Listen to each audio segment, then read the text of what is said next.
Hey you guys, it's Peter, and welcome to my channel, Peterisms, where I tell stories of my life and just little things that I have learned as I have grown into the person that I am today. And I have 4 books with me today. I have no clue what the meditations are about. We'll just see if the universe is speaking to us today. I'm going to go through here, and when I am done saying that it is time to pick a book, the first book on top will be the book that I pick. So, it's time to pick a book. And that is The Language of Letting Go. I haven't read from this in a long time because last year I read so many meditations out of this book. So let's start this one. This is actually my favorite meditation book of life. You know, the recovery literature that I read that is deemed required literature or,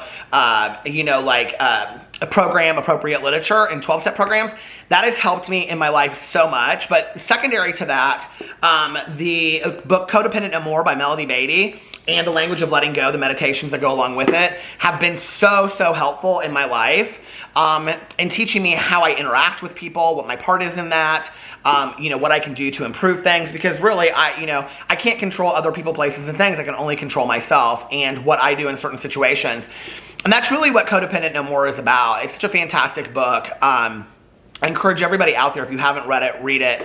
It's linked to my Amazon store below. You don't have to buy it from there. You can just go over and reference it so that you know what it looks like and who it's by. So let's get in here today and read from June 5th. Oh my gosh, June 6th I have highlighted in here. I wonder why.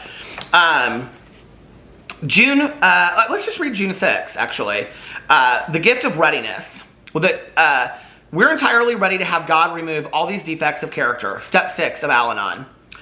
We progress this 6 steps by working diligently to the best of our ability on the first 5 steps. This work readies us for a change of heart, an openness to becoming changed by a power greater than ourselves, God, or whatever you believe is a higher power.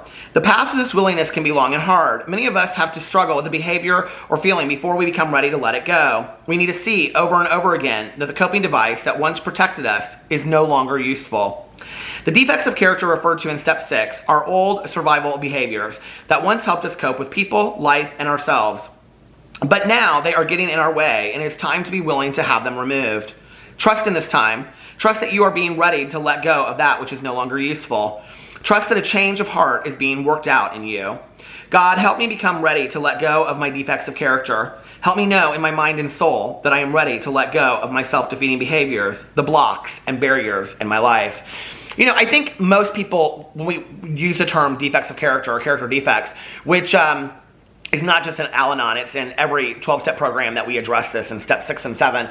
You know, I think most people would think of things like anger and rage and, whether it's like road rage or lack of patience and things like that. And those are definitely character defects that I had when I first came into this program, when I first got sober, that I can remember that, like, my impatience was a huge one for me. My sponsor that I first had when I first got sober, he always had me do, like, whatever character defect I was working on, he would have me do the opposite. And he would, because basically the character defects stem all from the 7 deadly sins, supposedly. And so, he would have me do the opposite. So if I was lacking patience and I was going to the gas station, he would have me, like, hold the door open for I had to hold the door open for 3 people before I could go in. Or I had to let 2 or 3 people go in line. And if I was in the store alone, I had to wait. Like, this was something I was taught to practice. I had to wait. Being of service when I wasn't somebody that was of service meant going to, like, Walmart and putting up random carts. And I mean, it sounds stupid, but it really taught me a lot. Getting up every single day, and I talked about this in the book Make Your Bed, but getting up every single day and making my bed and cleaning my space, taught me to, be accountable for my area, be accountable for myself and things like that. But there are a lot of character defects that we have that I think people wouldn't necessarily see as damaging, that they see them more as survival tactics, like maybe not being able to trust other people, I think that's one that I encounter a lot with friends of mine, or the need to have your voice heard in a discussion. Like, that can be a character defect sometimes, right?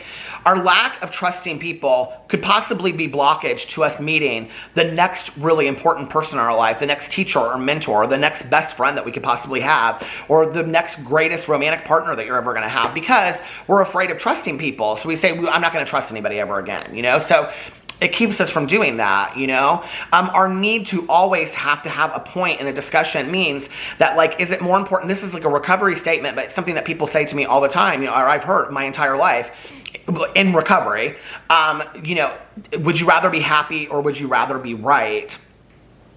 You know, whenever I say that in a video, there's always one or two people out there that kind of like don't get that and miss the point. And the conversation is really not about deep-seated issues, you know? It's really about, you know, when you're arguing with somebody or you have this need inside of you, this fight to be right and prove them wrong, would you be happier in just letting it go? And I'm talking about, like, you know, in really serious topics that we're talking about, I do believe there is a need to be heard and have your voice heard, okay? I'm talking about you're in a car and you're talking about what song came out in one year and somebody said, no, it came out in 1980, and somebody else says, no, it came out in 1982, you know? I think we all have those people in our life that always want to prove somebody wrong and say, no, you're wrong, you know? And it's like, before you can even get on with the conversation, they're already looking it up on their phone. And you're like, is your need to prove me wrong so great? Or maybe we've been those people. I know I've been that person in situations before where, you know, and I'm thinking to myself, is my need to prove one of my friends wrong greater than my friendship? Greater than, you know, me being happy? No, I don't always need to be right. Sometimes I can let somebody else be right. Sometimes I can even if they're wrong. You know what I mean? I'm talking about in simple situations. But there are a lot of character defects that I think that we hold on to, you know. Justifiable anger, I think, is one of them. When we have situations in our lives that justifiably we should be angry about. We should be mad. You know, things that have happened to us over long periods of time, you know, like when we were growing up. But at what point does our anger and our rage stand in the way if it's not useful, if it's not doing anything for us, if it's just making us tortured on a daily basis? How is that anger hurting? Is it hurting us or is it helping us over long term? Or are we turning that anger into something useful? You know, and that's the question, is with these character defects that we're having, it isn't always just about turning them over and letting them go. It's like, what pieces of those can we take and make useful in our lives? What can we do with those pieces to do something positive, you know, in the world with? So I think, you know, it's always important to look at your character defects. I love when people say, I don't have any character defects. I'm like, oh, okay, so you're perfect, right? Like, you're perfect in a perfect world, you're perfect. I don't know anybody perfect. I've never met any perfect. And please do not ask me to identify your character defects. I think that is everybody's own need to do that, right? But just sit down with a pen and think about, you know, your character defects or the things that you've done. You know, like, another big one is shame and blame. Like, those are character defects that don't get us anywhere. What is shame? You know, like, feeling guilt and shame. Those are kind of like pointless defects of character. They don't do anything. They don't achieve anything. You know, they're not like, you know, the counteraction to that. So, you know, like, they're pointless. And the meditation before this was actually combating shame is what it was about. So anyway, maybe I'll read that one day because it's from Beyond Codependency, it said. But I think it's a great meditation. All right, let's go into the other Melody Beatty book, Journey to the Heart. Let's see what today's is about. June 5th. What are you trying to prove? Let me have a sip of my coffee. June 5th. What are you trying to prove? You don't have to prove anything to anyone, not even to yourself. A subconscious desire to prove ourselves may be hiding at the root of our fears, the root of our tension, the root of our need to do and be more. Accompanying it can be a burning belief that we aren't good enough, that we need to compensate for some deficiency in ourselves in order to take our place on this planet. We may feel like we have to earn our place, earn our right to be here, like we're being watched and judged and graded. Watched and judged, graded. You don't have to prove anything to anyone. You're fine just the way you are. It's a really important sentence. You have energy, vitality. You have particular gifts and talents. You have been learning your lessons just right in your life. Let go of the need to prove yourself to others, to parents, people from the past, people in your life today. Could it be the one you've really been trying to prove something to is yourself? The answer is simple. Learn to approve of yourself. Love and accept yourself the way you are today. Then step right up and take your place in the universe. And I love this meditation because it's something that I've struggled with my entire life. You know, that this need to always, you know, prove yourself to people. And I don't know about you, but I've always kind of sought validation and acceptance from the wrong people, if that makes sense. You know, like when I was growing up and I was being bullied, those were the people whose opinions I wanted to change, were the bullies. Like, I wanted them to like me no matter what.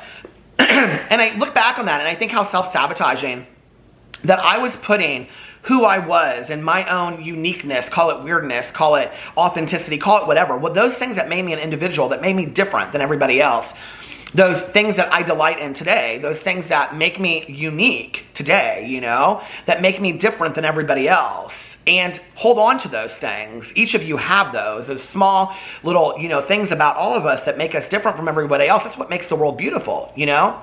But when I was growing up, I so wanted to be liked by everybody else. I so wanted to be validated and accepted that I would almost go to any lengths to try to have people like me and be accepted. And I look back on that and I think I really sold part of myself out, you know, by seeking acceptance and validation from people that it just really didn't matter. And the older I get, the less I care. I really do, you know. It's like I was talking about this in my vlog the other night, and I was talking about this, like I put a Facebook post up, who cares, right? But, you know, for years, I sat by and allowed people to say things that were inappropriate or jokes that just weren't funny and didn't need to be said because I was worried about offending them, or I was worried about maybe losing a friend. But I don't really, that doesn't really affect me today. Like, I don't care. Like, if that person is not in my life because that I stood up for what I felt like was right, and they don't want to hear that, like, that's on them, that's on me, not on me. And I don't need those people in my life. In all honesty, I really don't. My circle's small anyway, and I feel very, very blessed to have friends and family in my life that don't do those things. And so, have there been situations in my life where I've been checked or people have, yes, absolutely, you know, and I think it's about what do you do with that, you know? Do you continue to allow yourself to be educated and grow on a daily basis or not? Yes, you know, and I think I don't seek the validation and the acceptance from people that I used to. You know, in fact, it's kind of funny. It's like on like my drama channel, for example, when I'm real different and funny and haha, and I do things that are way out there that like I would never probably have done 10 years ago, you know, even just like with friends, because I would have thought like everybody's gonna make fun of me. Those are the things that people like the most. Those are the things that people think are the funniest, right? So when I am myself, when I am in my element, who I really am at my core, and being funny and, you know, whatever, and telling my truth and telling my story, in those moments, those are the ones that people relate to the most, right? Whenever I'm trying to, you know, pander to the audience or play to somebody else, like those are not moments that people appreciate, because it's not me being real. And I gave that up a long time ago. I don't care, you know? I just want to be me. It's taken me 48 years almost, I'll be 48 at the end of this month, to really love myself and appreciate who I am, and to know that like this, all the stupid things of me dancing around the house or making, you know, voices for my dogs or talking on the drama phone or singing as loud as I can in my car or dancing or whatever, those are the things I love about myself, and I don't want to ever give those up. And neither should you, you know? So anyway, let me know what you think about those meditations in the comment section below. I love you guys, and I will see you tomorrow. Bye.